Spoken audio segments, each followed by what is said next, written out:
Welcome back to the fish room, everyone. Today we're going to be doing a full tour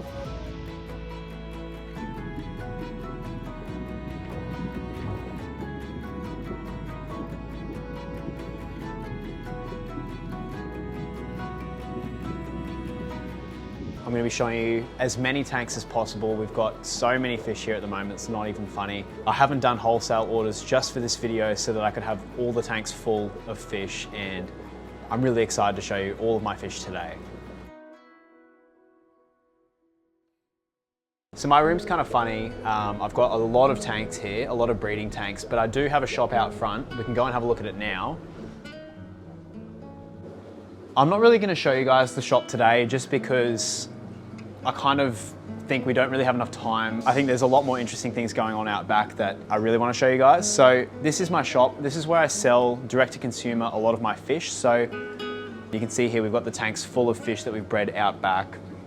We're in Brisbane. You guys can come visit us. We're only open on Saturdays from 10 till 4. So if you want to come pick up some fish, hop on our website, look at what we have in stock. It's likely that if it's in stock on the website, we have it here. If it's not in the shop, just ask us and we can normally go out back and get you guys what you want. So yeah, I mean, it's not really like a huge shop if you come in and you have a look. I've shown you it before in previous videos, but it's like, you know, it's a tiny shop. I just use it to sell, obviously, my fish, to meet you guys, and yeah, we have some really cool fish in here at the moment. Just like, I don't think we've got time today. There's so many things out back that I want to show you. So I'm just letting you know we've got this. If you guys want to come check it out, come check it out. But if we come out back, I'll show you guys all the stuff out back. So these are breeding tanks here. So these are all 2 foot. So in the fish room, I have 2 sizes of tanks. I'm about to have 3 sizes actually, but I've got 2 foots and 4 foots. I use my 2 foots for a lot of my spawning and breeding, and then I use the 4 foots to grow out large amounts of fish. So there's 2 foots here. I think in this facility I have close to 300 tanks. It's a lot of tanks here. So they all have automatic water change systems. It makes it a lot easier for me, and I do have staff who help me out with taking care of all these fish and packing the orders and all that. So it's not just me. But there's more 2 foots here. Out here, we have the 4 footers. So I think there's 75 4 footers or something like that, 70 plus 4 footers. These are actually really easy to take care of. They're just impossibly hard to clean. So yeah, I'll show you guys these a bit later on. You know, we've got tons of really cool fish, so I can't wait to give them all a feed. They're all really hungry because I haven't fed them this morning. So yeah, we've got more 4 footers over here as well. Tons of interesting things going on. Like, I've changed a lot since the last time you guys would have seen the room in a full tour. So we'll finish up and I'll show you guys this room. This is like my kind of favorite breeding room. There's a lot of little 2 foot tanks here, and I use this for more like hot species, like they like warmer water. So you can see instantly lots and lots of fish, lots and lots of tanks. So it's going to be a really long video. I just want you guys to come hang out with us, and we're just going to take our time. It's going to be a huge video. So yeah, lots and lots of cool things going on. So before that, we're going to make a coffee. We've recently, it's a little bit grotty here at the moment. We've recently got ourselves a little coffee rig. My friend Jason, who comes on a lot of the adventures with me, comes around to the room a lot of the time, comes to the shop on the weekend, just hangs out with us. Loves coffee. Like, I've never seen someone drink more coffee than Jason. And he's like, we need a coffee set up here at the fish room. So he went and got these mugs made. So this is my mug. And we got him his own mug there too. So I'm gonna make me and Harlan a coffee, fish room style. So I always give him a good rinse out because you never know whether the brine shrimp's gotten into the cups. Making a secret stash here. Do you want sugar? I don't have sugar. Here, we'll have 2. It'll be a long video, bro. Yeah. You want 1 or 2? All right. Jason would be like, I put 4. There we go. Look at that. Having coffee at the fish room is so nice. Like, it's so nice to just grab a cup and just like look at them all. Like, that's what me and Jason do. So gonna take it over here. So these ones here. Oh yeah, and look, it's even got his name on it. Get the milk, make sure it's not expired. Voila, fish room coffee. There we go. Here. Cheers, bro. All right, there's gonna be a lot of tanks. Let's start off on the interesting stuff, bro. Like out here, there's cool stuff, but we always start here. So we're way out the back now, and the first tank I want to show you guys is the zebra plecos. So these I've had for, man, like 2.5 years. Oh, I don't know. I'm losing, like time's going so quick for me. I've had them for a long time. They're all adults and I haven't had them breed yet. So I've talked about it before. My theory with these fish is that they are all males. A lot of people say that you can't pick out males with plecos, and when plecos are babies, a lot of people don't know this, but if you get like a whole batch of baby plecos and you put them in a container, by the time they're 3 months, you'll have like a clear difference between small plecos and big plecos, and the big ones are normally your males. So like what a lot of breeders can do, and people don't know this, is they can just take the big ones out of the batch of their babies, and then they can keep all the females for themselves and sell the males. So I kind of think this is what maybe happened with these. Either that or I'm just a bad breeder, which is kind of, could be likely. I'm not very good with plecos. Yeah, I don't know, it's kind of disappointing. They're a cool fish, I'm gonna keep them regardless. If someone in this video has got a female and they want to trade, I'd be happy to trade 2 males for a female. I don't really want to sell them unless it's for like the right price. I'm kind of attached to these fish. So like having a guaranteed female would be cool because then I could have a go at breeding them. I kind of, in my early days, thought, you know, $2,000 fish or whatever, $1,000 fish, it's gonna be easy to breed, it's gonna be easy to make a lot of money off. I was completely wrong, wasted a lot of money on these fish, but it's turned out to be kind of worth it because they are just so cool. I mean, if you look in here and you just, some people don't get plecos, but once you see a fish like this, I think you should start to get it really, because look at that. Like, what freshwater fish naturally looks like that and only gets to a size about that big, you know? Just so cool. So that's the zebs up there. Coming down, these are my longfin panda cory breeders.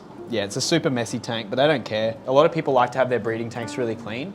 I mean, I would too. I just haven't really got around to cleaning this one, but in all honesty, the dirtier the tank, sometimes the better the breeding I get. So these lay eggs for me all the time. I always feed them live blackworms and they just go nuts. Like coming next door here, we've got some more. These are just common pandas, quite elusive. You know, like a lot of my corys, they really like to hide all day, but these have actually had some eggs last night, which I'll have to go out and pick out. If you come here and have a look, you can see right in that mop, there's some eggs. Can you see those? Yeah, look, there's like 7 there, 8 there. I like can spend easily, once the corys spawn in here, I can easily spend like an hour just picking eggs out. Previously, I'd just take the mop out, drop it into another tank, but I really like the control of picking out eggs sometimes because you can put them into a tank and you can see everything that's going on with them. So I'll show you some rearing tanks later, but down here, these have just, you know, I don't know, they're a funny fish. These are peppermint bristlenose. I was having a lot of success at my old room with them. Had them in a really dirty tank, they were just doing their thing, and they were breeding for me like all the time, and I was really happy because they're expensive, so I was making a lot of money off them. Here in this fish room, I just can't get them to fire the same way, and a lot of people have talked about that, so I don't really care. In this tank, you can see I've got cherry shrimp. So up on this log here, there's like the big fat cherry shrimp there, but I've talked about this in like previous videos, but shrimp are a really easy way of making a tank still productive. So like, I don't really care now if these bristlenose breed because I've got the cherry shrimp in there, and the cherry shrimp are gonna breed regardless, and I'm still gonna be able to, like, it's not about making money, but like when you got overheads like I've got, like it's about just covering costs. And I actually do make money off this tank, even though the bristlenose aren't breeding. So it's kind of like, if they do breed, it's a bonus. And it also kind of takes the pressure off the fish because a lot of the time we're like, oh, I want these to breed, I want these to breed. And we like love them to death. And then they don't really breed. And it's kind of just, it'll be a nice surprise. They will breed again. And it'll be a nice surprise when I come in and there's eggs in the tube and whatever. Yeah, it's just a cool way of utilizing a tank. This is kind of interesting here too, if you want to have a look. Look at those blackworms in that filter.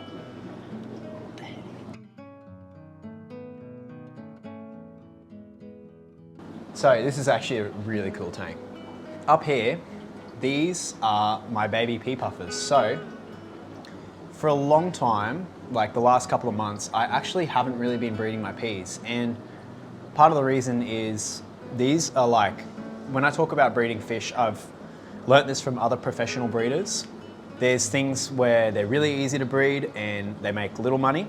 and then there's things that make a lot of money but are a pain in the butt to breed. These are definitely a pain in the butt fish, and if it weren't for the price, I'd still do it just for fun, but it would 100% not be worth it. So this is actually quite a decent batch. There must be about 15 in here. You can see the little guys up here. The reason I haven't bred them in the last month is because I went away. So when I went away, we weren't able to keep up their live food. They need baby brine shrimp every day, like every single day, and they almost need it twice a day just to keep them fed. So lots of little babies up here. And if you come next door, this tank, oh, we're starting to see a few babies come out. Not as many, there might be like 10 in this batch. It's one of those fish where like, the annoying thing is you can't just breed it and get hundreds. It's like you breed it and then you might get like 5, you might get 15, you might get 100. I've gotten 100 once and I was like, I thought I was gonna be so rich, and then they never did it again. So, you know, it's just, I think they're kind of seasonal. So maybe it was like just right time and all that stuff, but they still breed for me all the time.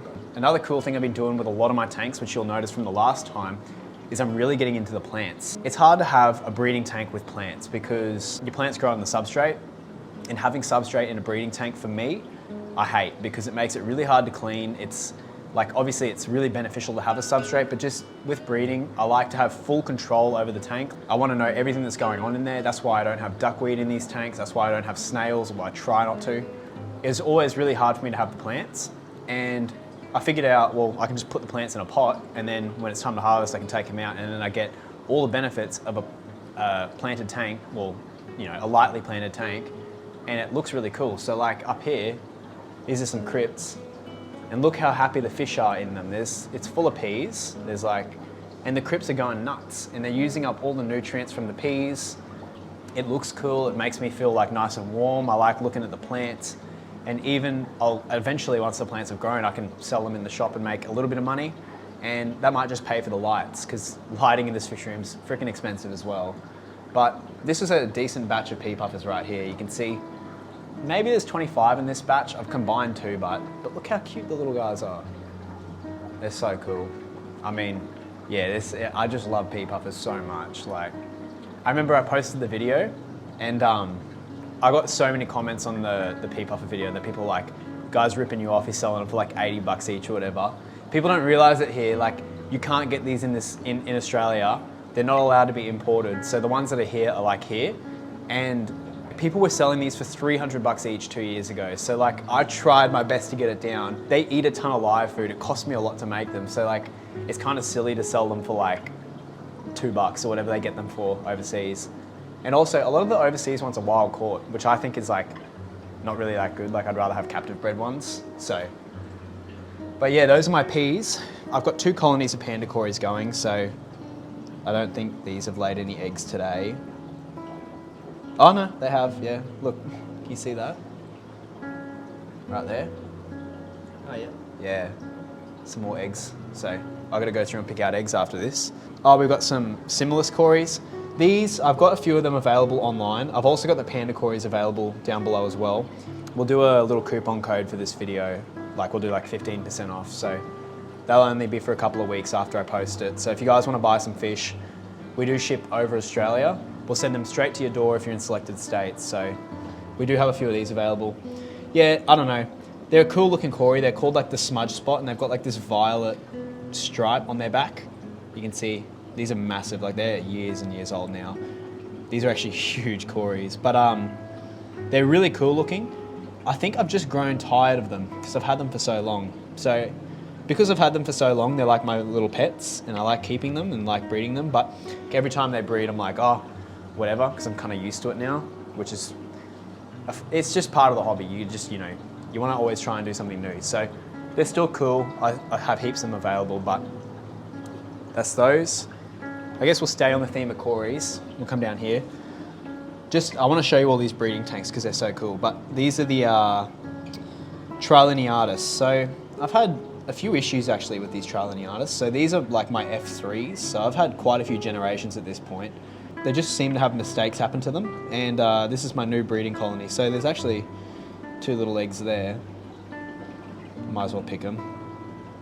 There you go. At least I know they're breeding. Here, I'll put them in a random tank and see if they hatch out someday. There we go. They might. They're really cool. Nice leopard looking stripe on them. I don't have any available right now, but should do soon. I mean, we're getting eggs now, so that's kind of cool. Wait, next door. Dude, this has popped off since the last time you saw it. So, these are another colony of my, yeah, I know, bro, I know.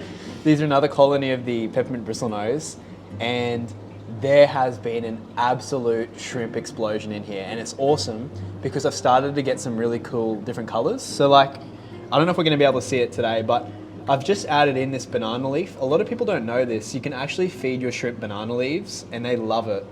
So my dad's got a banana tree in his backyard, and I was jumping on the trampoline with my little sister, and I was like, oh, I forgot he had the banana tree. So I was like, oh, I'll rip off a few. I was like, Dad, did you poison this tree? Like around it? He's like, nah. I'm like, okay, cool. Yeah, I've just been throwing the banana leaves in the tanks. And the good thing is they're a really light leaf, so they break down relatively quick, but they sink really easy. Because there's so much surface area, it grows this awesome biofilm on it. So like here, underwater, like that surface area, all this bacteria is going to start to decay this leaf, and then it's going to create like a biofilm, and the shrimp in the tank eat the biofilm. So it's like free food, and it's the best food for them. And basically, all these shrimp, all the babies have a really good survival rate because they've got so much biofilm. So I learned this from Glenn. That was he's taught me so much about shrimp in the last like couple of months and changed the game for me. So I learned that from him. Like with shrimp, you're not actually trying to keep shrimp, you're trying to culture biofilm. And the results speak for themselves. Like if you look in here, there's gonna be, I reckon there's 1,000 cherry shrimp in here, at least. Can you see them all, man? I know. And look how red some of them are getting. They're like, they're all buried. Like look at that female there, man. Can you see it? Yeah, it's unreal. Yeah, I know. And there's lilies coming out. Like I'm so happy about that. So we're gonna set up a new shrimp rack here in the room soon. And I'm gonna take some of these lilies and try and line breed them. But yeah, I reckon as well, like the banana leaves release like a tannin into the water, and I reckon that tannin actually helps the shrimp and the fish out a lot, like just antibacterial, and just keeps them nice and healthy and happy. We've also got some pothos growing in the top. These will help with the nitrates, so I love to use plants in the tops of my tanks. And yeah, they're gonna grow down. They've just started to send down some roots, you can see up here. Yeah, so those roots are sucking up all the nitrates and the bad stuff in the tank and turning into a really beautiful little pothos plant. So yeah, so we'll come up here. This is a fish that I was like nearly about to stop breeding because I just couldn't have any success with it. And then I realized what was going wrong with it. So these are a really cool Killi fish. They're the orange Australia Killi fish, and they're constantly hiding. You'll have to come in and have a look. The males are one of the best looking freshwater fish you can get. Like, look how cool he looks.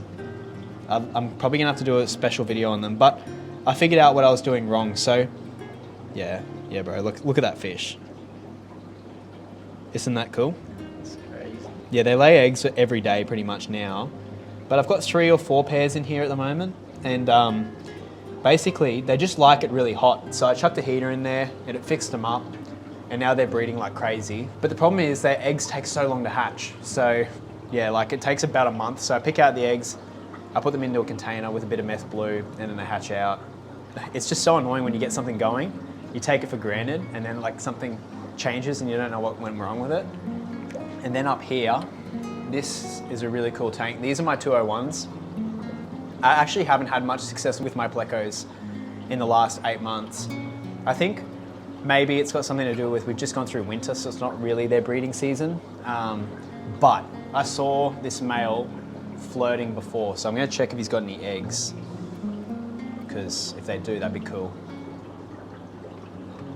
I think he's got a female trapped in there, so that's cool. We might get some eggs out of there. But like I said, I don't want to put pressure on these fish. I want them to just do what they're meant to do. And what I've done is, instead of turning this into a L201 breeding tank, it's become a blue dream shrimp breeding tank with L201s in it that might breed. So there's a bunch of blue dream shrimp in here. They're freaking elusive, and I've just added them in, so you'll see the occasional one around, but that's not really important. I love to leave that mulm in there. Some people don't like that. You see that, like the mulm is like the decaying matter in the tank. I love to leave it in there. I reckon it's super beneficial for all the fish. Like you can see, especially in this tank, like look how much molm's in here, dude. These are my 397s. But I recently just added some pothos cuttings into the top, and dude, have a look how nuts this pothos is starting to go. That's like 2 weeks of growth. Yeah, I know. And look at the root ball it's sent out down below. Ain't that nuts? Yeah, I know. And that's helping to suck out all the nitrates in the tank and creates a beautiful plant. I'm not gonna lie, I reckon in this fish room we've got some of the nicest air in Brisbane. It's like a rainforest because there's so many little plants growing everywhere.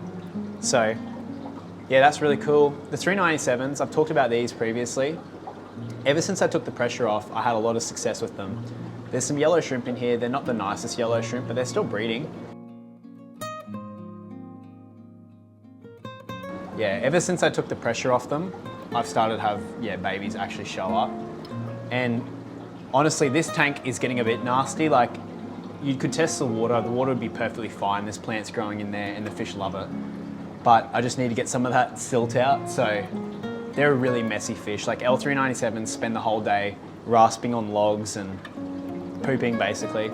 And when you don't clean the tank for ages, this is what it turns into. But like, I just kind of want to show this tank because, you know, people would think, oh, that tank's gone nasty, but the fish absolutely love it. And look, the shrimp are happy. Like, it's a perfectly thriving little ecosystem in there. So, you know, sometimes having these fastidiously clean tanks isn't the best. You know, the fish like it nice and natural and muddy and yuck, you know, and I like to look at it. I love the diversity of the tanks. Some tanks are clean, some tanks are dirty. There's always something going on. So yeah, down here, these are a funny cory. I've had success with them, but they kind of do their own thing and they breed when they want to. So these are gold laser corys. I never see them, and I only see eggs pop up in the tank once a month. They're one of the coolest looking corydoras species out there. They get this nice neon stripe on them. You see that female there? I mean, how cool is that fish? Yeah, can you see it? Yeah. So like, they naturally look like that, but the problem is they just don't breed that reliably for me. Like, when there's a storm gonna happen here in Brisbane, like right before the storm's about to hit, I do a big water change with cold water, and that normally gets them going. I love to keep them with a lot of live blackworms. So you can see here, this crushed coral bag's full of live blackworms, so they can have a treat whenever they want. Look at that. See that? Yeah, dude, I know. Culturing live blackworms like crazy here. These are expensive. Like, they're $100 for like, 500 grams or whatever. So yeah, look at that.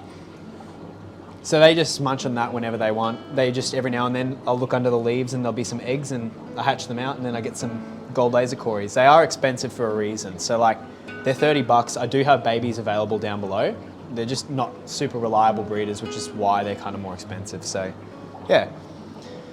Down here, I'm probably not going to show too many like tiny baby tanks just because we got so many. These are a batch of Bosmani rainbows. Now, this is the old way of producing Bosmanis for me. I've switched to a new breeding method, but basically what I've done with this tank is I've added a bunch of adults. They've laid eggs for 10 days and then I've taken the adults out and then all these babies have started to show up. So I call them eyelashes when they're this big. They're impossible to feed. So that's where bug buffet comes in really useful. So I know I've talked about it a lot. I'm not going to talk about it much in this video. This is bug buffet. It's my new food. I've talked about it so much in all my videos. But the good thing about it is it's based on insects, so it's naturally like got a really good protein source. But you can crush up the pellets into like a dust and it breaks up. You can see all the little pieces falling down. The babies actually get a chance to eat it. So it's a really good food to feed to babies. And I love to feed it to tanks like this too, because like if you have a look, right, I smush this up and it turns into like a biofilm on the tank. And all these little shrimp will actually get a chance to have some food. And as well as the plecos. The plecos will come out and have a bite to eat. Feel it for yourself, but it crushes up into a nice powder there.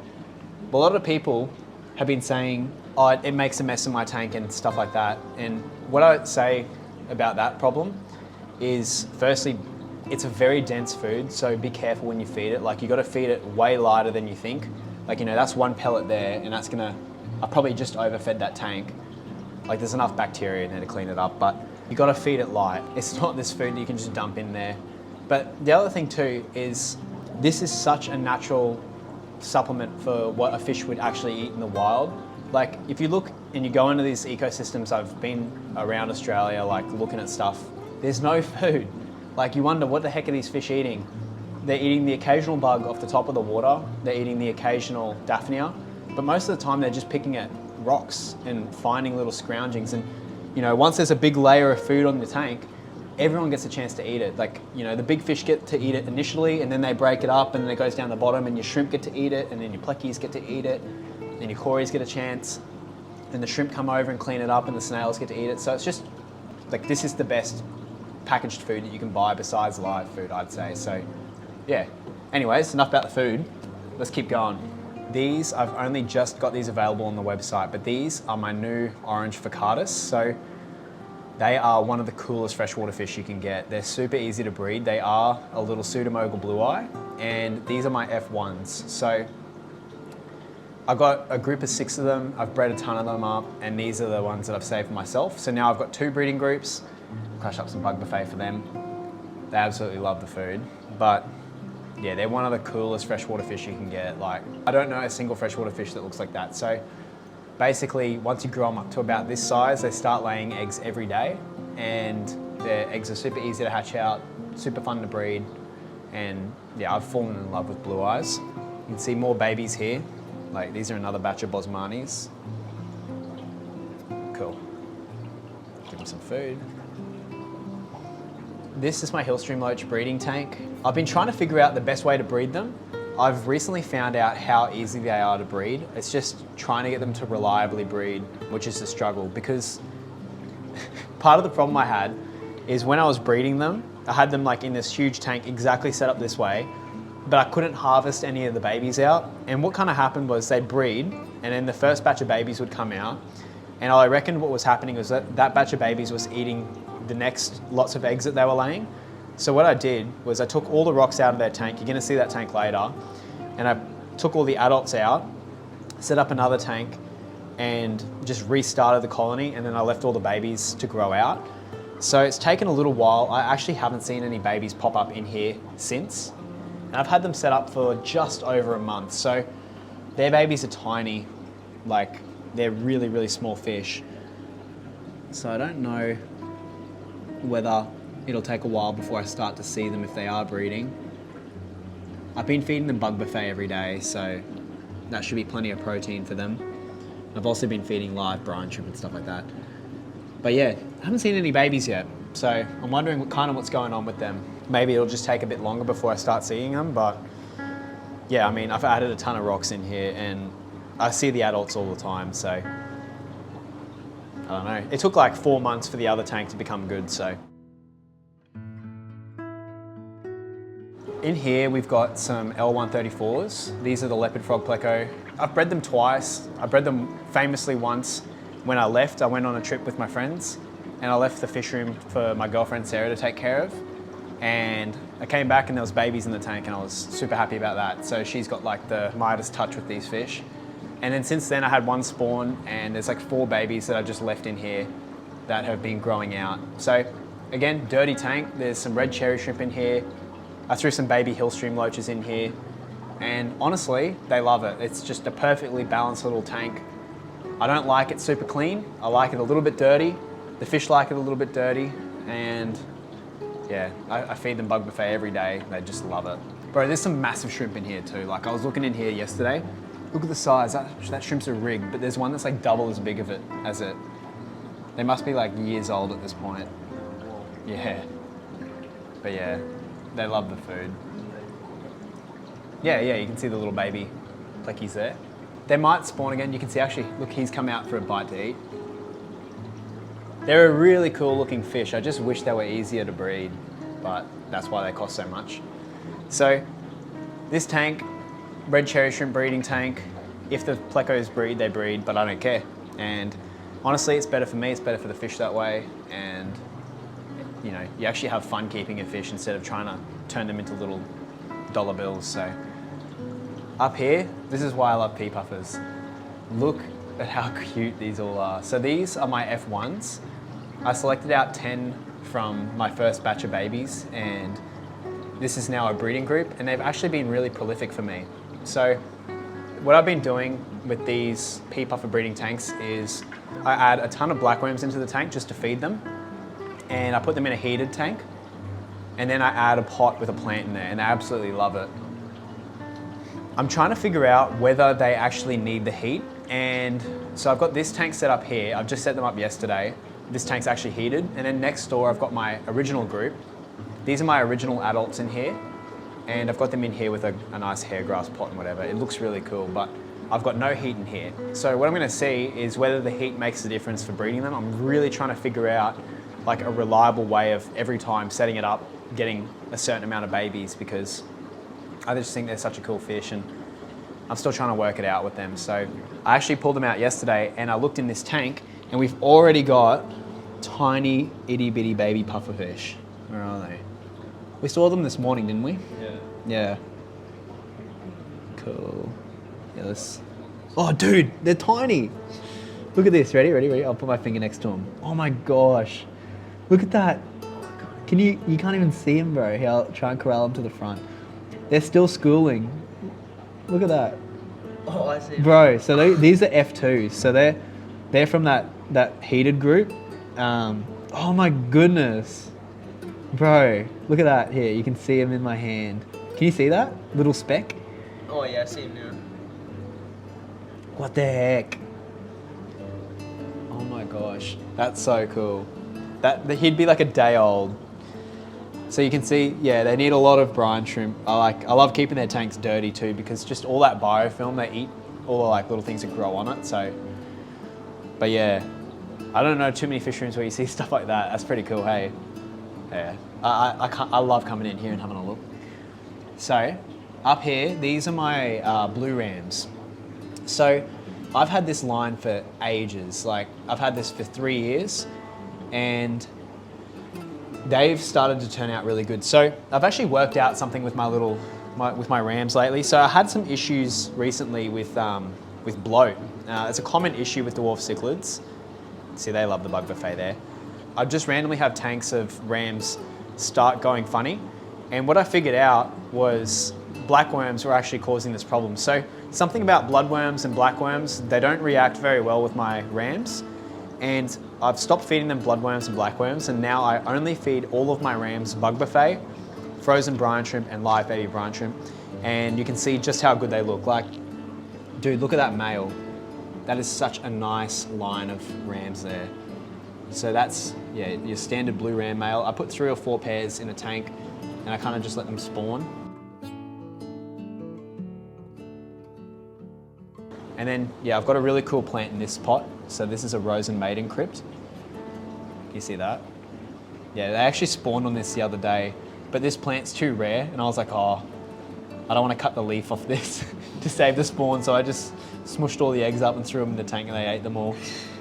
But yeah, this is a really cool plant as well. Like, if you guys have some really cool plants that you think would grow well in here, let me know, because I want to get them and just try and grow them and see how they go.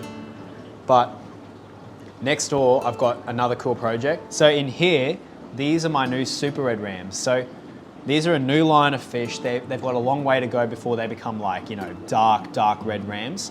But these are my F1s, and I've just picked them out, and you can see they look completely different to me than a German blue ram. They've got way more red on them. Like that's actually a really good example of a red ram there. But here's a pair as well. Can you kind of tell the difference there?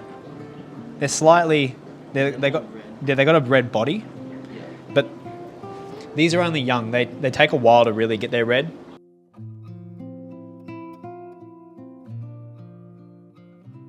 Yeah, we'll feed them some bug buffet, they'll love it. But yeah, they're such a cool little fish. Yeah, I fell in love with rams again. Like, I kind of fell out of love with them for a little while because I just was having that bloat issue, and ever since I fixed that up, like, look at that. Can you see them eating? That's so cool. Yeah, so you can see that red on them. You know, and they're sparring constantly. Such healthy fish. So I do have pairs of these available. They are expensive because I don't have a lot of them, and I've got to really work on trying to get that bloodline right. Look at them, bro. Oh, it's so cool. That's so cool. Oh. Dude, it just gives me like so much like dopamine. Like, I don't know, I just love looking at it.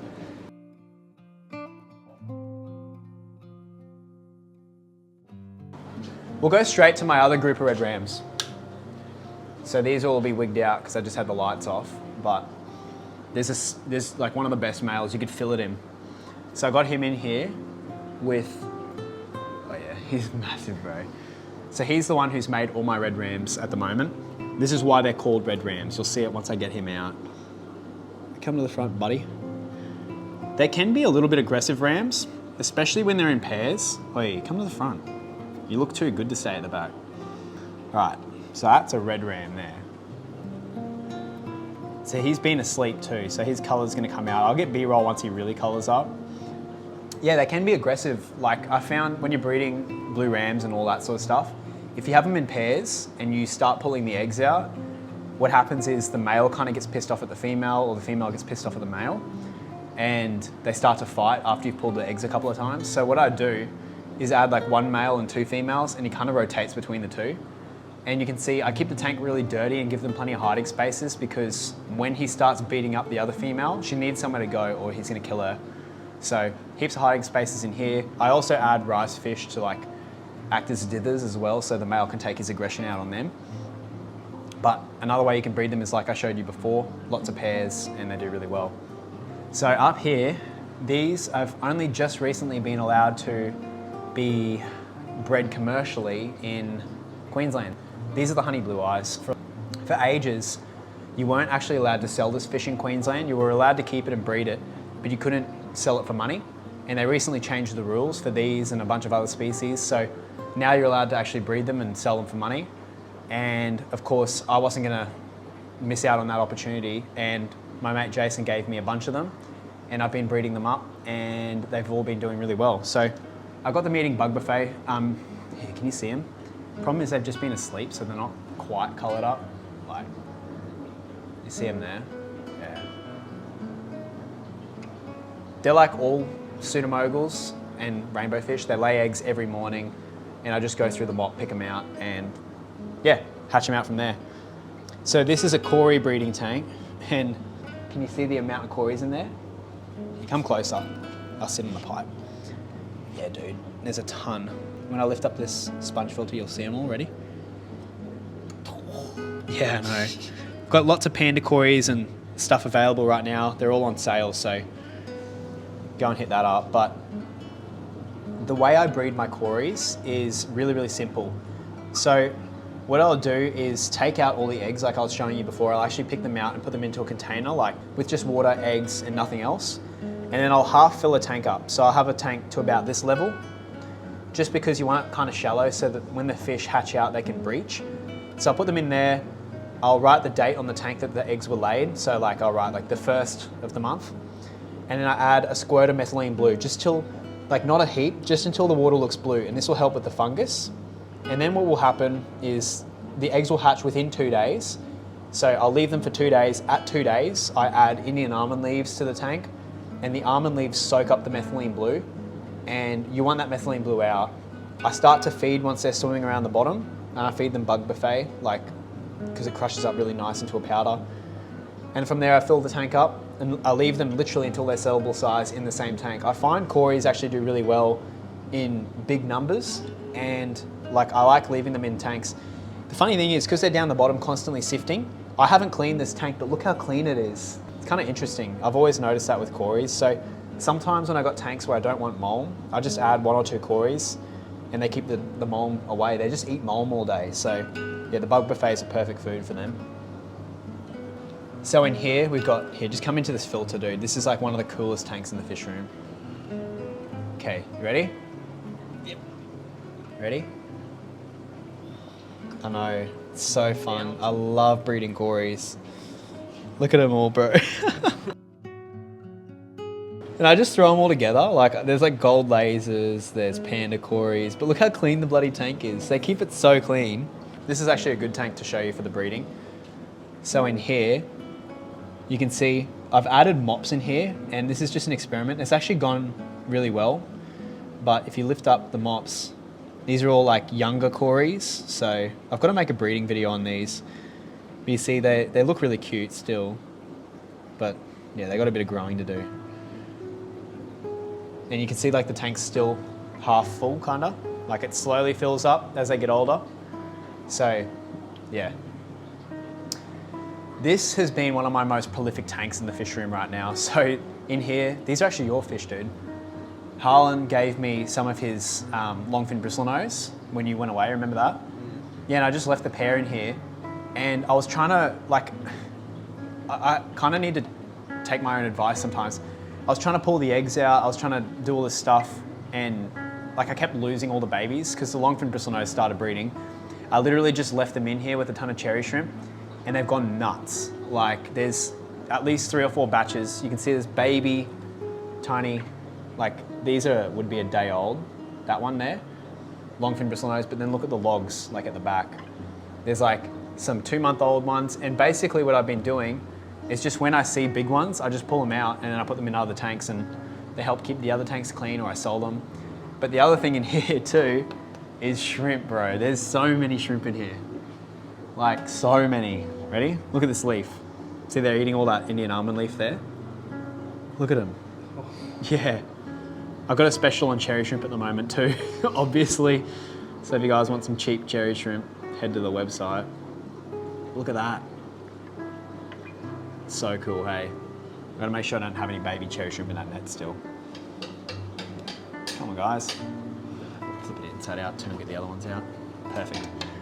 But yeah, like I said, cherry shrimp, man, like such an easy way to make a tank profitable, and they keep the tank clean. And I throw like that much food in there twice a day and it's always gone. So I just put that in there and they just go to town on it. But yeah, look at them. They love it. It's so fun. You could sit and look at that tank for like hours. Yeah, it's so cool. Oh, these are so nice. Look at these little prey cocks. These are the prey cocks I got from Jason ages ago. Look how colourful they are. They're coming up really good on camera. Yeah. Wait, watch them eat the bug buffet. I know. Isn't it cool? Beautiful. And with all the crypts as well in there, like it just makes the tank look so nice. So, yeah, I know, that's the thing. Rainbows, I reckon rainbows are still so slept on. Like people don't realise how good they are. But yeah. Wait, look at the corys down here, man. I've got so many corys right now. I've probably made like 1,000 corys easily in the last like couple of weeks. Look at them all. Isn't it crazy? I know, and they're like, they do so well. They just, I reckon my water's perfect for them or something. They just love it. You start calling me Panda Nick, bro. It's all like, look at them all. Isn't it crazy? No one's, like, I swear I've never seen this many corys somewhere. Like, there's the bug buffet. Surely they go straight to it. I just freaked them out though. Yeah. But yeah.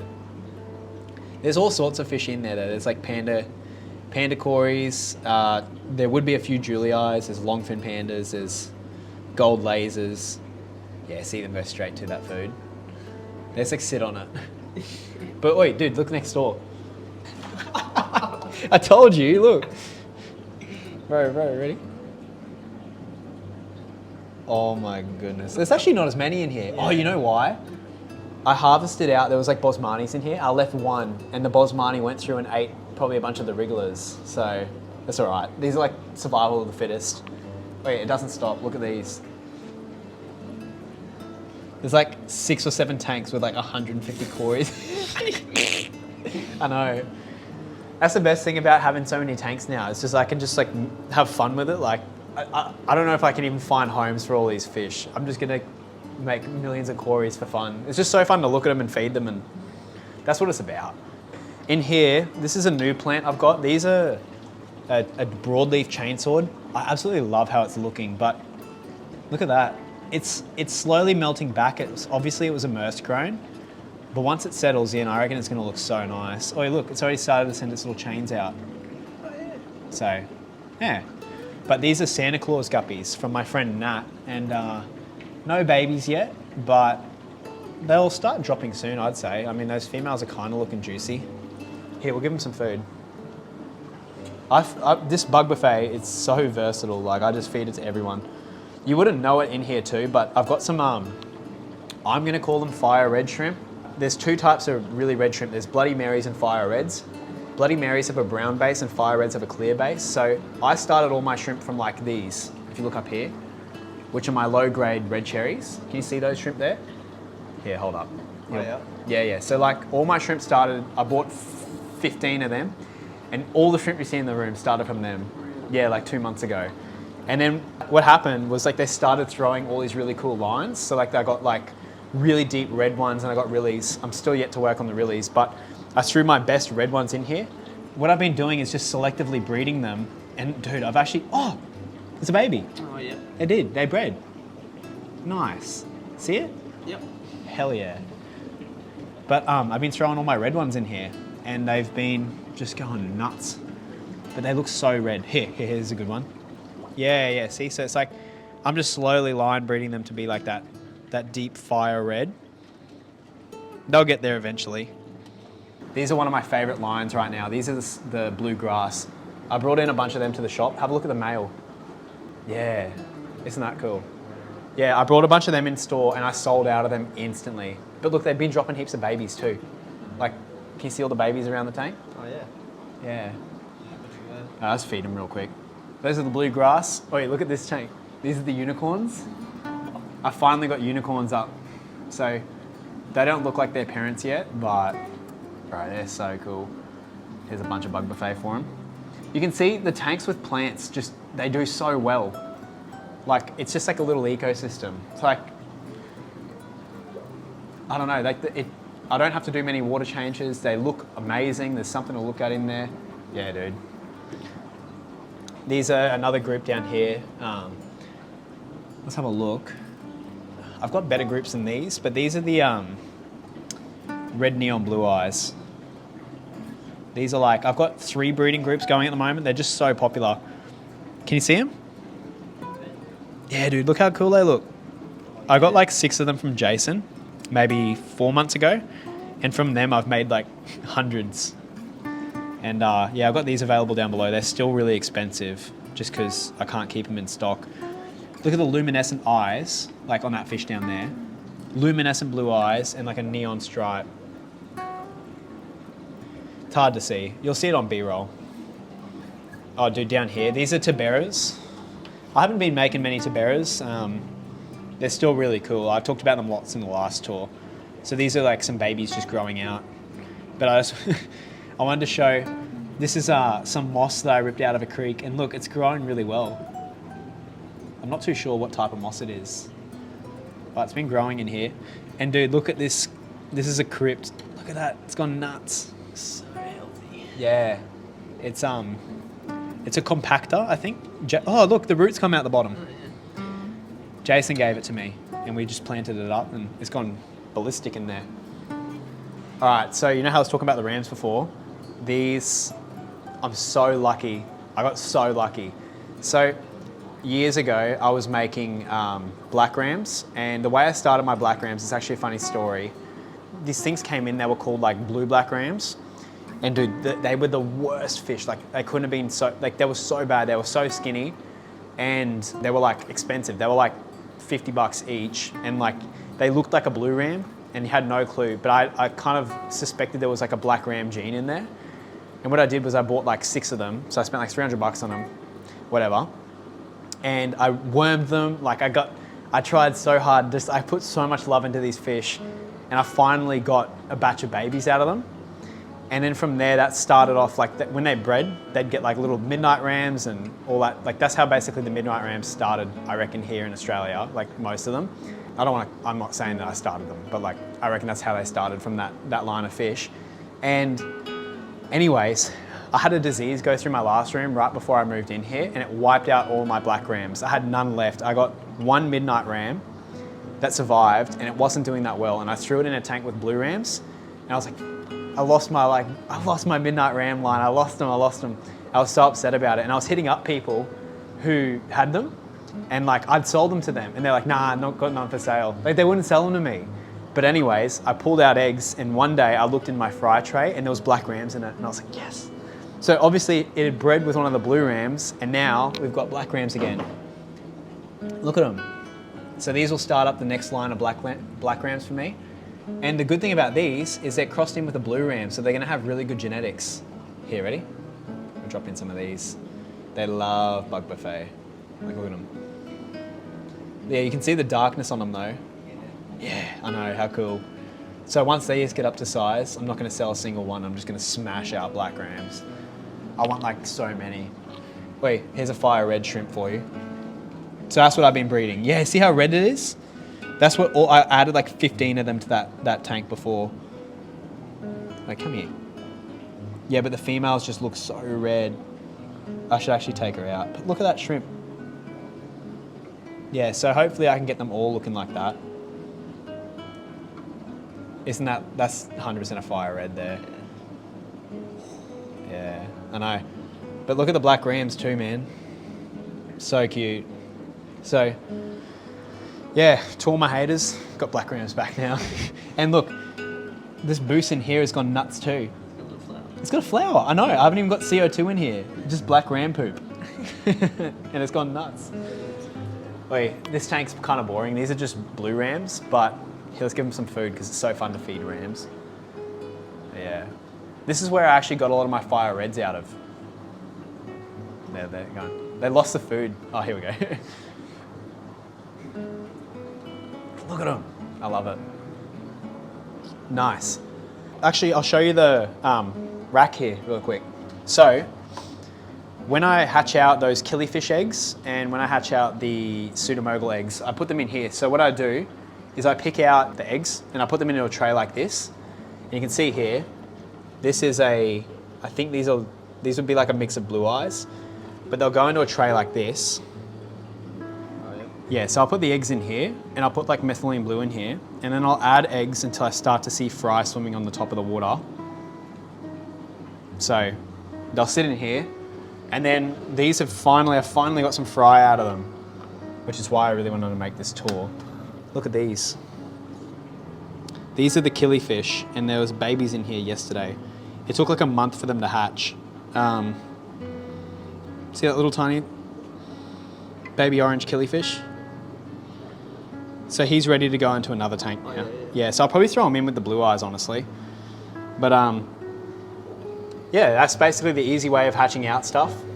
I just put them in here and they hatch out, and then when, like, I literally just throw them into a 2-foot tank and they grow out. So I throw them into a tank like this. This was the most recent batch. Yeah, so I just add them into a tank, feed them bug buffet every day, twice a day, and they're the easiest fry to raise, man. Like, they're so easy to raise. After 2 months or so, they grow up and you get a tank full of pseudomoguls like these. So there's ficcatus in here, luminatus, spotteds, all sorts. You can see how much the plants benefit the tank. So you can just tell, like, this tank looks healthier than this one. There's plants still in here, but like this one's still got to find its balance, kinda. But this one's like really established itself. I reckon we go, and I could keep going on the breeding tanks, but let's go to the grow out, because I always forget to show the grow out. Let's have a look. So, here's the first tank. Isn't that awesome? So these are the plecos. So, got lots of them available at the moment. Want to feed them? Yeah, let's do it. Ready? Once they figure out there's food in there, look at them go. Boom, boom, boom. And it breaks up so everyone gets a bit. Like, you get nice even growth throughout the whole group. Yeah, bro, that's so fun to watch. They're ravenous. Good thing I didn't feed them earlier. They're all like starving. So those are the plecos that you saw before. We've got a really, like, I don't think anyone's done this in the history of specials ever. We've got Acaras for $5. And we've got too many. Look at this tank. Here's the blue Acaras. I've got 4 tanks like this. So I feed them. I had too many and I was like, you know what? Let's just give back to the people. And it sounds cringe. That sounds cringe. But I mean, like, I don't know. As a kid, I would have loved like a shop to just do random specials like that. And they're such good quality fish, man. Like, so, yeah. What else we got going on over here? I guess I can show you my how I've been breeding the rainbows. So, you know how before I was saying I've got a new method for breeding the rainbows. So what I do is I'm trying to make everything just super easy. So I don't want to be moving fish around, like, because it's so annoying, like to catch out a tank and then put them into another tank. I hate doing that. So what I started to do was I'd put my breeding group of rainbows into a tank like this. So this is just half empty. I normally keep them full, like, but it doesn't matter. These are my turquoise breeders. So these are turquoise rainbows in here. Let's chuck in some food. Hopefully they go and get it so you can see them. You can see them. So I'll throw them into the 4-foot tank and I'll just put a spawning mop in there, like you can see here. And literally all I'll do is leave them in there for 10 days, take the fish out, put them into the next 4-foot tank, and I'll drain the water down to like a puddle. So like in here, you see here, this tank is so dank and green, but if you go from the top you can see it. It's like just like a puddle of water. And what I do is the babies start to hatch out and I just crush up food like this. There's heaps of little baby praycocks in there. I crush up food like that. I put some shrimp in there too just to help clean up the excess food. And the shrimp will breed in there too. And all of those little baby rainbows grow up in there, and as they get bigger, I just raise the water level until it's full, and then they grow out to adult size. These, look at this, how cute. Those are my red ram babies. So I've done the same thing with my rams as well. Instead of putting them into a rearing tank like the 2-footers, I drain the tank down to like this level, like that much in there.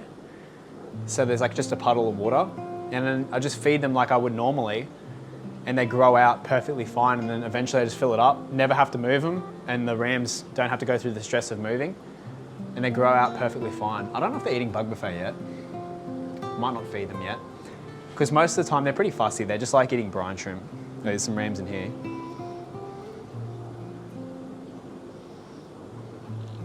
These would just be blue rams. I've got a special on them at the moment too. I've got lots and lots of blue rams available. You see, like, nice dirty tank, you get the nice colors coming through. They're like dirty tanks, bro. Like, there's nothing wrong with a dirty tank as long as it's got the bacteria that it needs in it. So, cool. We'll look at this side. There's some really cool stuff here I wanted to show you. So normally I'll start them in a water level like this, the rams. So, and then there's blue rams in here at the moment.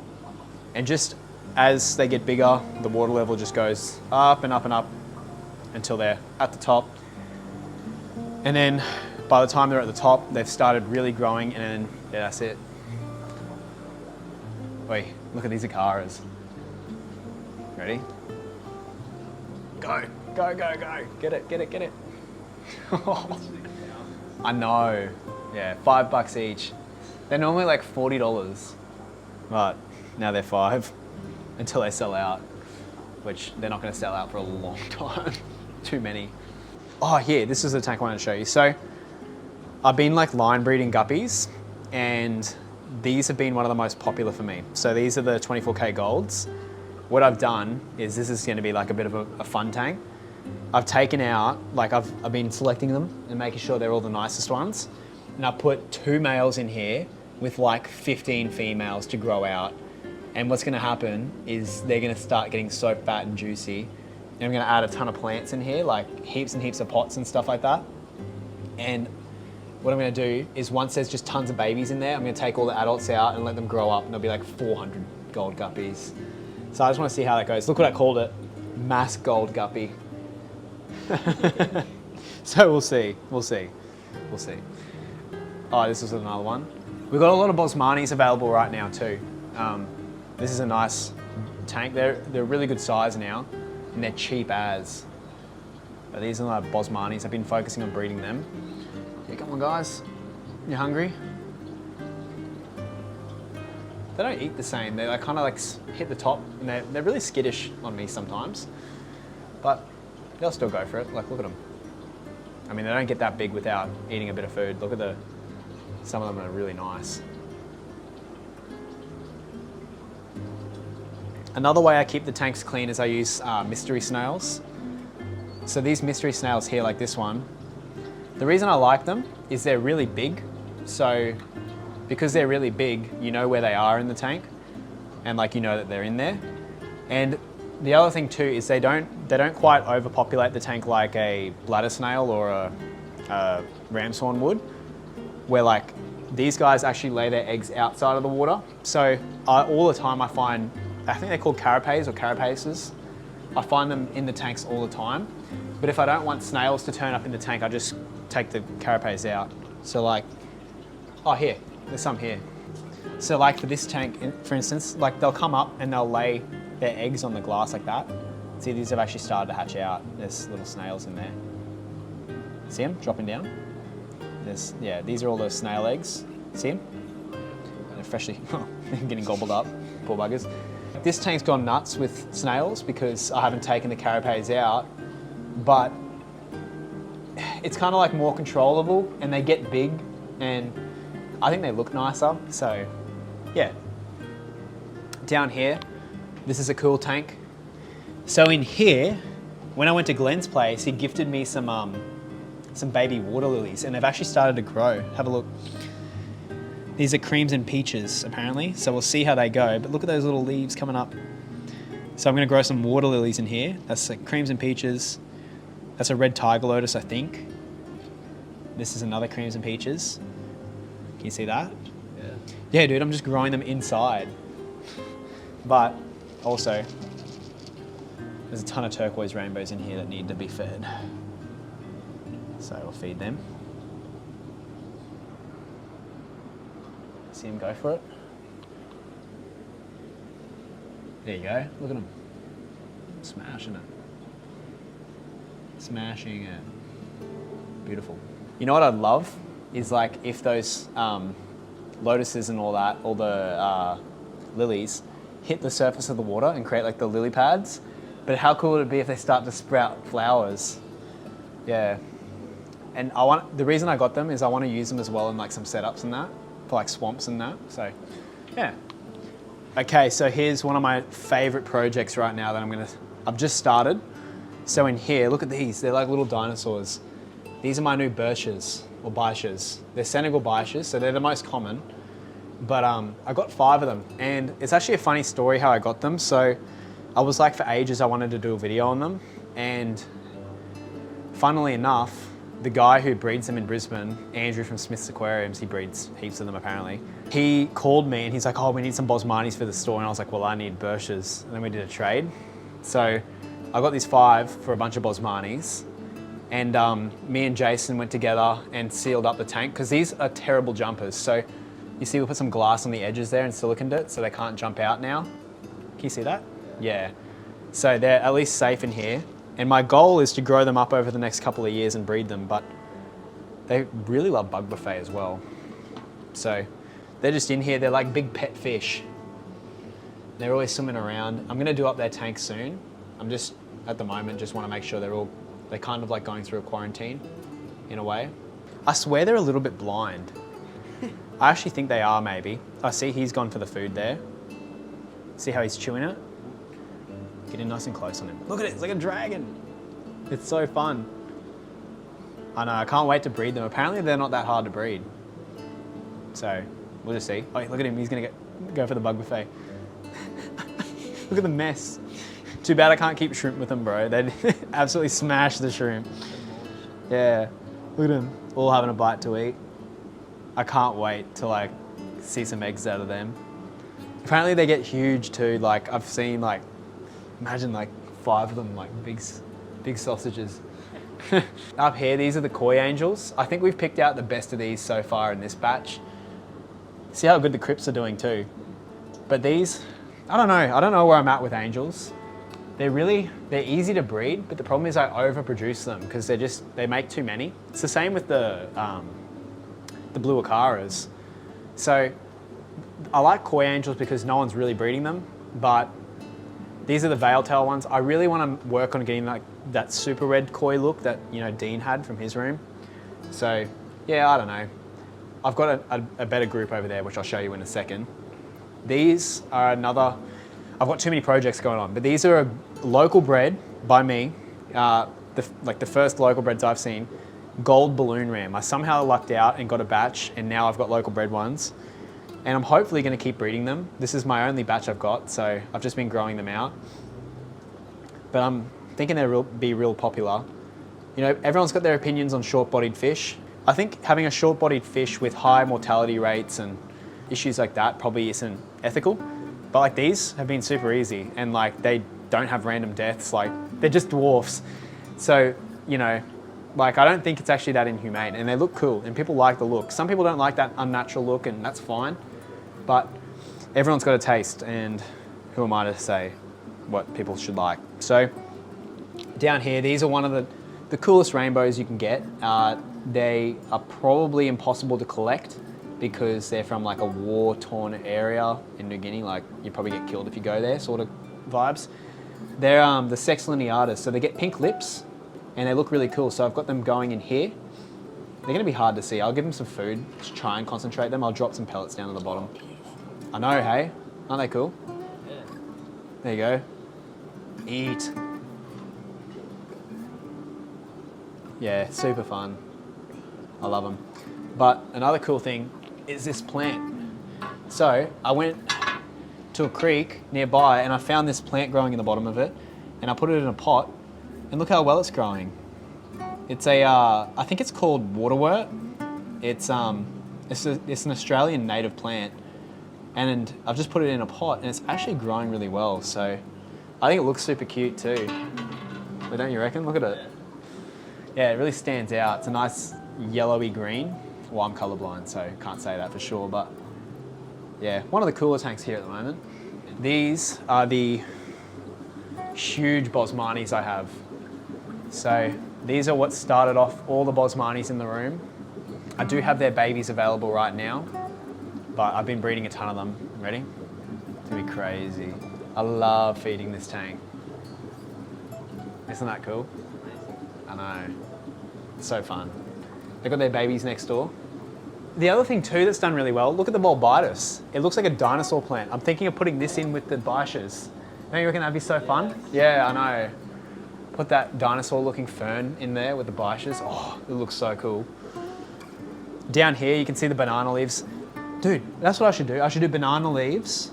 Do banana leaves, because they look like tropical and like ancient looking. I don't know, don't you reckon, as a botanical? Yeah. Do these with the fern and like a ton of volcanic rock with the Bichers would look really cool. But this is a cherry shrimp breeding tank.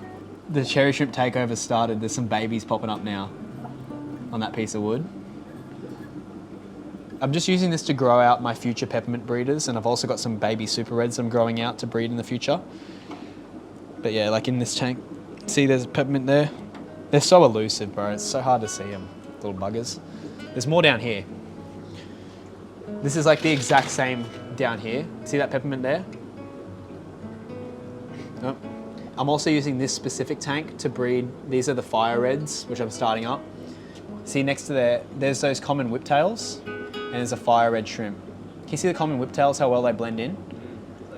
Yeah, I know. So I'm just kind of leaving this tank really dirty. I'm just gonna wait and see whether baby whiptails start popping up in here. I reckon they're gonna love it in here because it's so dirty and like Amazonian-like. You got all that wood in there. And I'm kind of hoping one day I just come in, I'm like, oh, there's baby whiptails in here. I reckon that'd be really cool if that happens. Yeah. But yeah, I just feed these tanks bug buffet too. And they love it as well. Like look at the pothos going nuts now, or starting up. And down here, we've got the threadfin rainbows. So these were one that I've actually had success with them, but I haven't been able to take over with them yet. So I bought 10, got sold all females, and then Darcy came and clutched my friend, and he said, oh, you can have 2 of my males, and that started up what these babies are. So have a look at them. The males just look so good when they colour up. Funny thing is, they're actually really hard to feed, but this bug buffet, because it breaks up into little particles, they can actually eat it. So I feed them a lot of brine shrimp and bug buffet. But yeah, this is actually a breeding tank. So I've raised them up. They take a long time to get to breeding size. And now I've got a huge group of them in here. And the goal is to hopefully breed them. So there should be I'm hoping there's eggs starting to pop up. I don't know yet though, I haven't checked. So, have a quick look. A lot of projects going on here, so I never know really what's going on. Like, oh, there's an egg there. It's infertile, but yeah. Oh no, there's fertilized ones next to it. Dude, yes, good. They've got the tiniest like these babies. I reckon they're on par with the Hillstream loach babies in like tininess. Like, they're so tiny. So yeah. See, these are just random angels I bred next door. It's too easy to make angels sometimes. The problem is they overbreed, so like, yeah, it's easy to flood the market and it kind of, yeah, it defeats the point. And the problem is I don't really have enough grow out space for them, I would say. Like, I'd prefer to put them in like a big container outside. They'd do heaps better. But yeah. Oh, so up here, look at these. These are the baby Bosmanis. So you can see, can you actually see them? Yeah, so that's how I've been raising them up. And then I just drop a bit of food on the top. And there's blue shrimp in here, so they'll clean up all the particles that they don't eat. Just works out really well that way. There's another tank in here. There's actually heaps in here. It's just too dirty. I didn't want to clean it up and disrupt them. But all the baby Bosmanis in there. And here's the nice cories I was talking about. So what I'm thinking of doing is like, see that one there? It's got like lots of red, well not red, like that yellow on its body. I'm gonna maybe select out the ones with the most yellow and black. Maybe try and breed them again and see if I can't keep that yellow going through and through and through. Because the problem with a lot of these koi angels is they throw blushing, they throw like all these different things in there. So like it kind of, they're not really the desired traits, they don't breed true. So I might have a go with it, I don't know. Down here, more turquoise babies. It's gonna be impossible to see. But this method for raising them up's worked out really well. So if someone can learn from that, then I'll be super happy. More rams in here. These are all ready to go to their new homes. There's super red rams in here, as well as blue rams. You can actually see the difference. See the red ram versus the blue ram? Red, red, red. There's actually a lot of reds. There's only a few blues in there. I'll put some food in there. They love the bug buffet. Such a fun tank. I've grown them up to a massive size now too, so. If I'm being honest, I actually forgot about this batch because they're down the bottom. So like the tank was just like so dirty this morning, I wiped it off. I was like, oh, there's rams in there. These are confirmed super red rams. They just need to grow up a little bit more. I took my future brood stock out of this group, so it's actually a really good line. They don't look red yet. They need to grow up a little bit more, but they're definitely super red rams. There they go. Cool, hey. Something about feeding fish is the most fun part of it, especially when you bred them. Yeah. This is kind of cool. I mean, in here, these are just Bosmani rainbows, but there's more crypts in these pots. But what I do is when I set up the pot, I put a little root tab, and it's funny because the crypts kind of do nothing for like 2 months, and then eventually that tap root hits the root tab, and then they start to just explode. Like look at this one. Like this one's just started. I reckon it's just hit it. But I just love it. It just adds such another element to each tank where you get to look at it and you're like, yeah, like plants are growing. I don't know, it's fun. Are these all hungry buggers? Isn't that funny? Too many fish, man. Too many. Who, ready? Watch this, ready? Go, go, go. Get it. They love it. I love how they just sit at the front waiting because it's like too green. They can't see anything else, so they just look out the front and wait for me to feed them. But look at this plant that's growing up the top. I got this randomly. I think it's like a silver pothos, but it's actually started to go really nice. Look at the massive leaf there. Yeah, isn't that cool? I've got a cool plant over here that I can show you. I brought this bad boy back from Cairns. We found it at a park, and apparently it's a native Australian plant. It's kind of like a monstera, but it started like, I had like this much on it. Like it was barely alive because I just chucked it in my suitcase. And these are the original leaves. But look, it started to grow little baby leaves. And I'm gonna hopefully grow it up this, like up here. And imagine if it just takes over the whole Rack, how cool they'll be. Because the good thing is, like, I reckon in like a year's time, like all these plants, because I've almost, like I've been cutting them and trying to get the cuttings everywhere, but now I've got nowhere to put the cuttings, so I just got to leave the plants grow. I reckon it's gonna look like a jungle in here, bro. This is one of the nicest tanks. Look at this peace lily has taken over. Look at the roots. So I put two, look at the top. See that peace lily? It's grown nuts. But the little praecox in here love it. There's actually a funny story about this line of praecox. So it comes from Jason, but he gave me 4 of them, and he was telling me these are the original line that came in the 80s, I think. Someone paid like 10 grand for 5 fish for the original praecox back in the 80s. So like, you can imagine how much that was now, just to get this cool fish into Australia. But apparently, this line came from Gunther Schmieder, who was like the OG Rainbowfish photographer. So I do have these available down below. They're all on Bug Buffet, going nuts for it. But yeah, if you want like the true, well, like it's not confirmed, but like I'm 95% sure that these would be Gunther Schmieder's fish. So look at them. They're definitely the nicest praecox I've seen. I had this other line going that I got from like a pet shop. I stopped that line just to breed only this one. Yeah. Gold guppy babies down here. This was for a video I was doing, and hopefully I get to continue doing the video, but I lost all the footage on my hard drive. I had a hard drive malfunction and I lost a bunch of footage.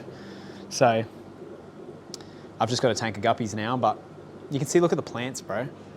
This is like the Tropica. So like when you buy plants, right, a lot of them are immersed grown and you wouldn't even know it. But this leaf belongs to the same plant. Look at these 2 leaves. See that leaf there and that leaf? That's the immersed grown leaf and that's the submersed grown leaf.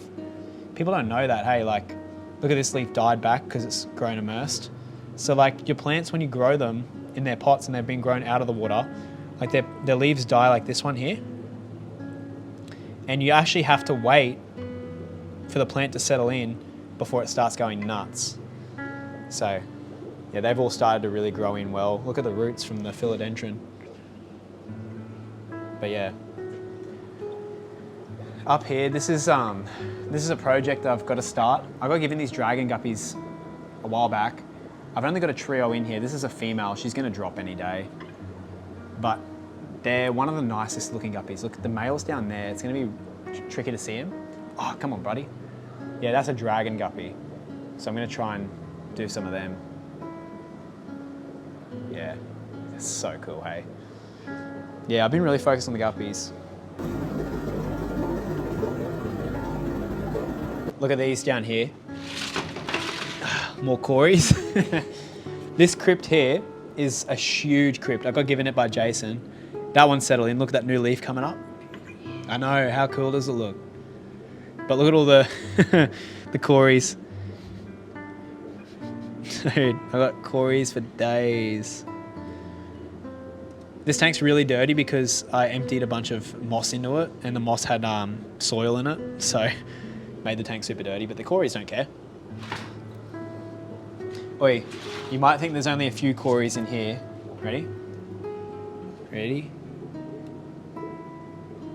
Come on, guys. Yeah.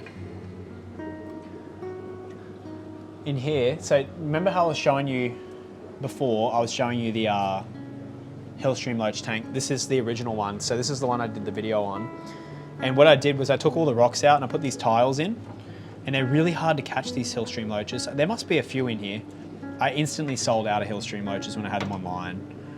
But I put the tiles in and you can see they stick to the tiles like that. How funny is that? Little baby Hillstream loach. And they stick to the tiles. So what I do when I need to catch them out is I just put the tile in a net and then they all fall into the net. Yeah, but that's how I've been raising them up. So that was the first batch. There's still probably like 50 in there, but I'm just trying to keep my numbers up just in case something happens. So the second I start seeing babies out of the next batch, I'll start to resell these again. These are the Ubanangi Swamp Spotted Blue Eyes. I collected these myself. These are my F1s now. So you can see I picked out the nicest ones. See the males, how good they look? I called them the Snow Whites. It sounds cringe. I just wanted to separate my line from the other ones because you never know. Like you can find different locales all over the place. These have really white fins and a nice yellow body, and they've got really long white fins, so I think the name's fitting. I've got some of them available down below. I've got a really cool video going out and collecting them, which was like honestly so fun. So we collected them in cans, and then he sent them down to Brisbane, so, and then I started the line from there. So it's kind of fun. They're really cool fish. Oh, we haven't even talked about rice fish yet, man. Oh my goodness.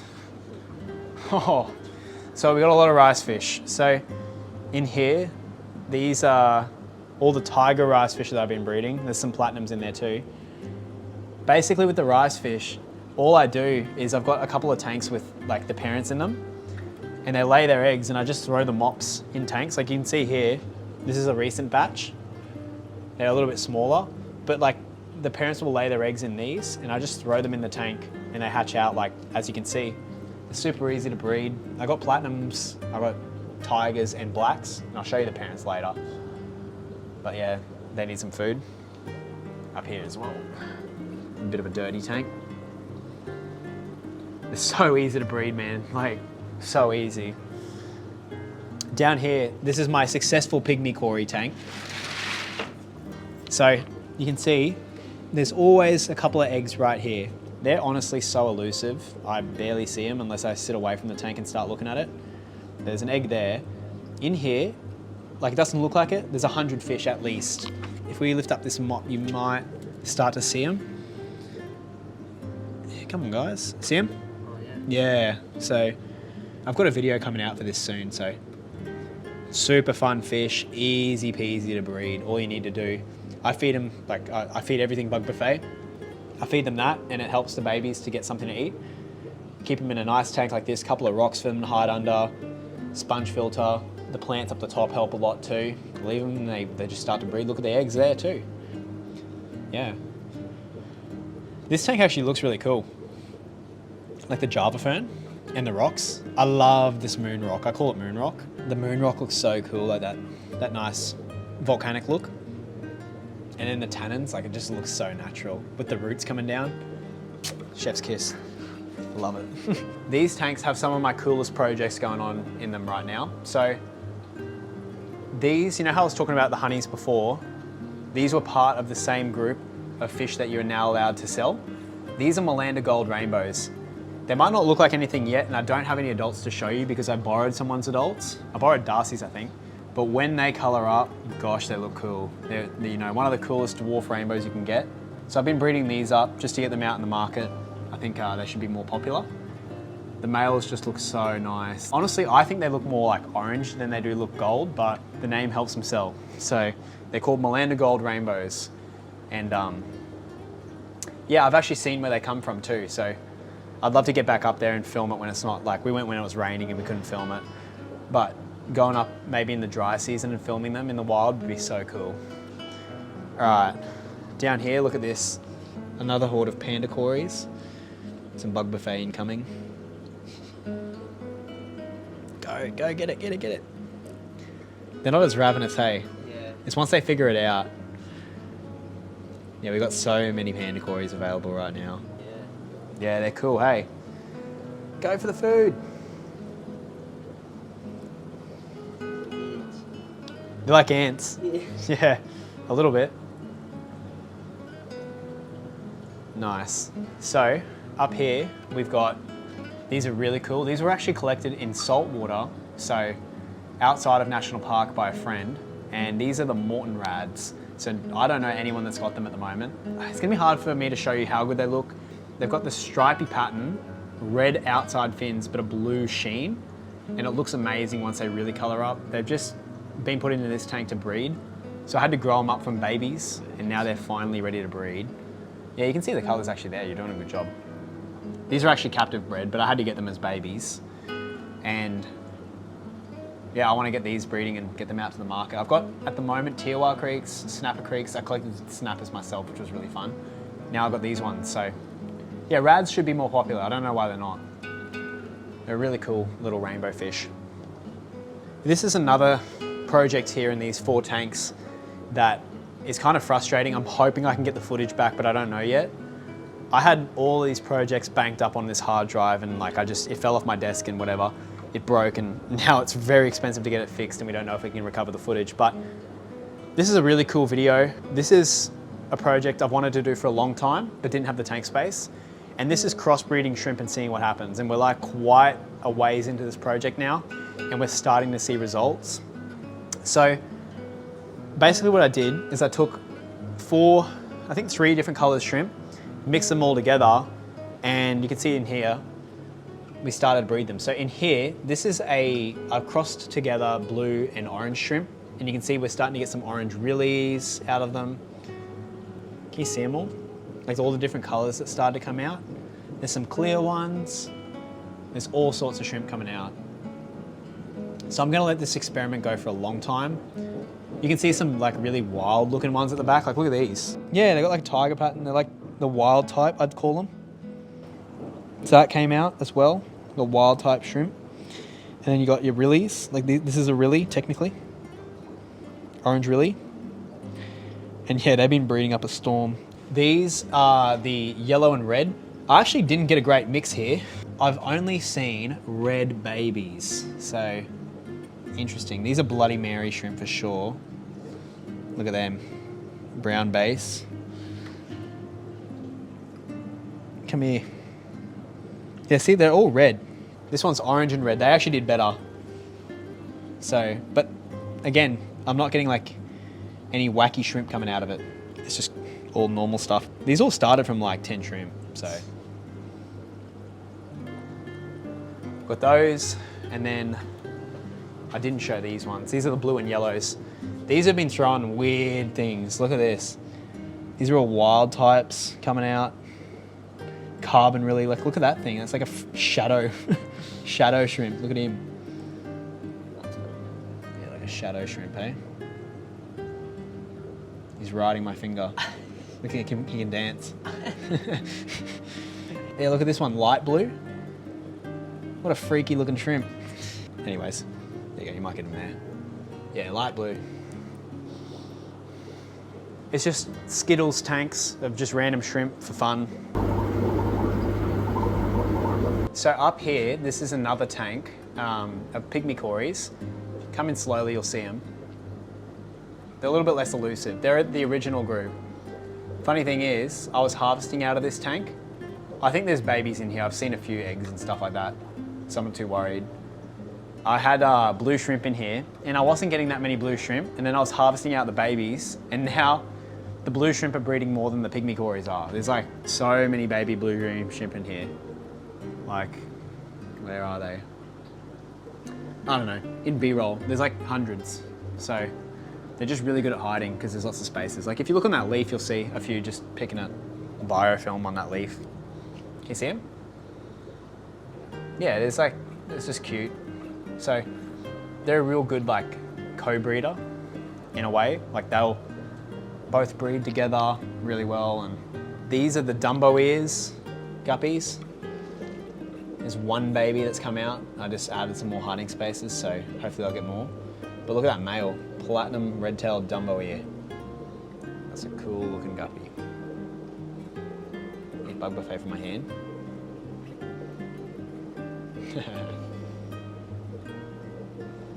Yeah, that's cool.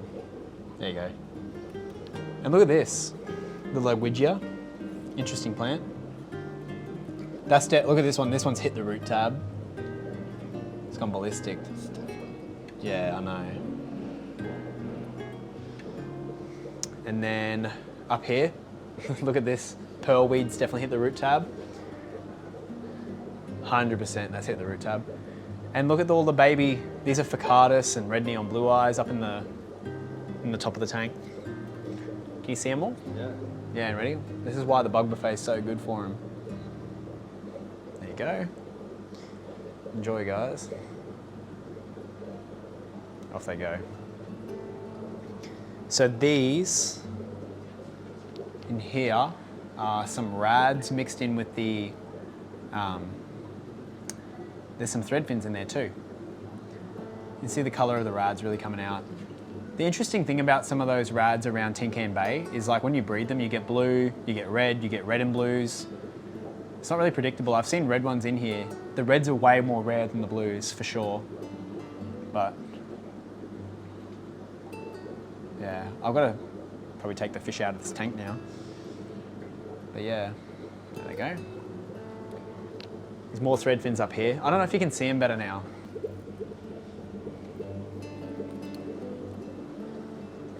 You see them? Kinda. Up here, these are more luminatus, but you see this is like the stage in between. So these would have been in here for a couple of weeks now, and they're actually starting to eat baby brine shrimp. So, crush that up for them, and I'll go to town on it. But yeah, they just love it. It's so good for them. And then down the bottom, I've got some blue shrimp and stuff, and they just clean the tank. So, these are super unsuspecting right now, just because they're so small. Me and Jason went up and visited our friend Leonard and collected some fish. Oh, fuck, you're kidding. I caught the whole group. Dude, is that Duchantis? These would be, 6 months ago. These are the Uchiensis. So they're only babies in here right now. I took them in and bred them. And then Jason took the rest to photograph and to keep. So I'm just gonna keep my babies and breed them from here. They're a really cool looking rainbow fish. Yeah, I think these should be a little bit more popular too. It's just they only look really good when they colour up, which is kind of a limiting factor. So, you know, compared to a prey cox, they're not going to be like that popular. But it's kind of cool. Take fish, make your own line with them. In here, these are a breeding tank of yellow cherry shrimp. So these I've really tried to pick out the yellowest, and I actually haven't fed this tank for a month. But look at the babies on the bottom. They've really started to go. And you know what the fix was? I stopped feeding them and they just started to only eat the biofilm. And they've just done so well since then. Down here, these are why you should buy Focatus. Look at him. Isn't he cool? Those are fully grown. These are my original brood stock. And that's the alpha male there. And that's why this is such a cool fish. So yeah, just got these available online. But yeah. Look at the ottos. I'm gonna breed ottos at some point, so I'm growing out some ottos. I've actually got something I can show you guys in a sec with the ottos. Wait, this is actually a fun idea for people who want to do the same thing with the plants. I thought this would be a really cool idea, is if people, you know, you're always throwing out jars. I thought, oh, well, why not just use the jars to pot the plants? So you can see I potted a crypt in here. And look, I'll take her out. So it's grown real nice at the top there. It's got a bit of mulm or whatever. Can you see it? But look at the bottom. You can see that taproot's come in and it's soaked up the... You can see where it's soaking up the nutrients. Yeah. It's just interesting to see. I want to see it get all root bound in there. So I'll put it back. Just a Wendy crypt. But in here, there's a rare rainbow that we also collected. The Kansistes, the Cairns rainbow fish. Not super popular, but very hard to come by. So same thing with the Uchiensis as the Cairns rainbows. I gave the rest to Jason and I just bred them up. I got like 10 babies, so I'll use these to start my line and Jason can take care of the other ones. But they're a cool fish, for sure. I think they should be more popular. They look like a Madagascar rainbow. The tiger Madakas. So you can see the colours there. That's why they're called tigers. Look at the black stripe. There's a lot of work left to do with them. Like I want to make them look really, really good. They can have a bug buffet. Can you see them there? Yeah. So what I'll do is I'll throw these spawning mops in there. And I'll just take them out every couple of days and they're covered in eggs. See them? Yeah. It's so easy to breed this fish. And then I just take these eggs in the mop. I just throw the mop into another tank and hatch out the babies that way. But yeah, super fun. These are cool, the Tenellus. So these are another type of blue eye. Not many people know about. They're super elusive for some reason. They lay tiny eggs, but the males look so cool. They're called the golden blue eye Tenellus. They're from Northern Territory. I'd love to someday just collect a bunch of these and bring them back and start up another line because, yeah, I've not got any babies for sale yet. I've got babies of them, but they should be more popular for sure. Like, they're a really cool fish. Oh, these are cool, the red grass guppies. So you know the bluegrass I was showing you before? These are the same but red. See that male there? Yeah, I know, hey. I only got a pair. I got gifted them by Nat. And I bred them. There's little babies up the top there. So, guppies are just fun. So easy, so fun. And down here, these are my F1 Luminatus. Just come in and stick the camera on the tank, you'll see them. That's why Luminatus are popular. They don't even look that good in here, but when they get into a planted tank, it's like game over. So I pick out eggs out of here and I'll have a look really quickly. They're so easy to breed. I don't know why more people don't keep them. They should be so much more popular. Here, we'll have a look. I've made countless videos about them now, so I've done my bit. Quick look, see? Oh, there you go. See? 3 there. 1, 2, 3, 4. Can you see them? Not really? Oh, yeah, you can see them there. Yeah, so you just collect those out and hatch them out like I showed you before. I always keep the lid on this tank. They jump so much. Oh, these are a cool shrimp that I want to keep really getting out. I've stopped feeding this tank too. These are snowball shrimp. Yeah, they're super popular. Every time I've had them for sale, they sell out. So I've got to really build my numbers up with them. But there's actually tiny babies in here. But the reason they're called snowball shrimp, they don't look like anything crazy right now. They're just like a white shrimp. Like when the females become buried with eggs and saddled, the eggs look like little snowballs in their pleopods. So it's really cool. And that's what makes them popular and special. So yeah, I added some crushed coral in there for them. And this tank just needs time to settle in before they absolutely take over. So we're getting towards the end now. In here, these are just kind of like more casual tanks. I use these for slight quarantine and casual breeding. Up here, these are some more guppies. These are my, what are these, metal snakeskin gold lace. They've actually done really well for me. I've got to take these parents out and put them into another tank and select out my next generation before they start to interbreed. You can see the young males starting to come out now. So there's a heap of guppies in there now though, and there's some fat females. But yeah, I just feed this whole tank bug buffet and everyone gets to eat it, so. Down here, these are some local bred neons I've grown out to adult size. I'm gonna try and breed them for a future video. But there's also a ton of Otocinclus. And the way I brought these in, I bought 50 and I only lost 1. And they're all wild caught. And you know what the trick was? I had a super dirty tank and I threw them in there and they cleaned it up in a day.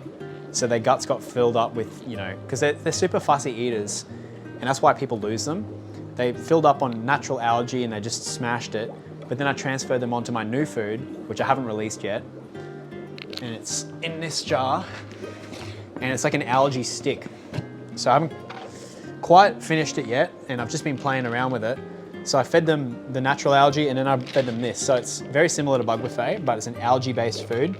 And instead of it being like, it's crushable, but it's very firm. Like you can't just like crush it like a bug buffet.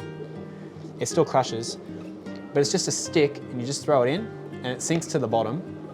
And the good thing about this food is when it sinks, it starts to break down the bottom, kind of like shrimp snow. But you can see it does break up really well. So it still breaks up and everyone gets to have a little bit of those particles. And the ingredients are amazing. I can't talk about them yet because we're still perfecting them. The ingredients are that good. And I reckon this food is going to be the best thing to feed your algae eaters for sure. Like I've been feeding all my bristlenose it and the Ottos, and the true test is going to be, the reason I bought these Ottos is I want to breed them. So if I can breed them and raise the babies up on this food, I think it'll be game over. So we'll hopefully be able to do that. But yeah, down here you can see we've got some more Ottos and we're also culturing more plants. So these are all crypts here, yet to reach the root tab. And dude, this ocelot sword 100% hit the root tab. Look at it, it's gone nuts. So yeah, these plants all had snails on them. So I throw them in these tanks and then I put a loach in the tank, and the loach helps to eat the snails and quarantine them from snails. So that's a good way of getting rid of them. Just have like a quarantine tank for all your your plants and your driftwood and stuff like that, because I just don't want snails in here, man. Like, I only want mystery snails and maybe a couple of rabbit's foots, and that's it. These are a really cool guppy. We saw these at Glenn's. They've just started to really breed for me, the Tiger King Cobras. I've really got to do my part to make sure that we breed a ton of them. They are one of the best looking guppies out there. I love the tiger pattern on the females as well, you know. So, slowly breeding them up. But yeah, talking about tigers, have a look at these. Jason gave me these. These are the tiger endlers. I got these on the website too. Some of them got that nice flame tail, the fire tails, whatever you want to call them. And I've also got some lilies growing in here. So these are, look at that little lotus leaf coming up. How cute, hey? Jason gave me those. There's some more little leaves coming up here, little baby lotuses. I love lotuses. I can't wait till they're all hit the surface and take over. These here are just African water lilies in with the red swordtails. They're just from a pond. See, they're starting to grow as well. Little water lilies. So I want to see how they all go. I've never grown them before. Look at this one's gone nuts too. I haven't touched this one. Look at those little new leaves. I know, I can't, it's cool to know you can grow them indoors. So these, a customer brought in. I've never played with them before, and I'm gonna have a go at breeding them. The Palafina betta. They're a mouth brooder. So they get quite big. These aren't at max size. And they're very jumpy, but I'm gonna have a go at breeding them. Apparently they're not as aggressive, and I've got to do some more research on them. They're like a wild betta, so they're part of the same family as your normal Siamese fighters. But yeah, I don't know a lot about them, and that's kind of the cool thing about having the shop. People are like, oh, you want these? And I'm like, sure. We trade some food or whatever, and get to try out something fun. So yeah, I'm keen to have a go at them. I've got to do a video on them.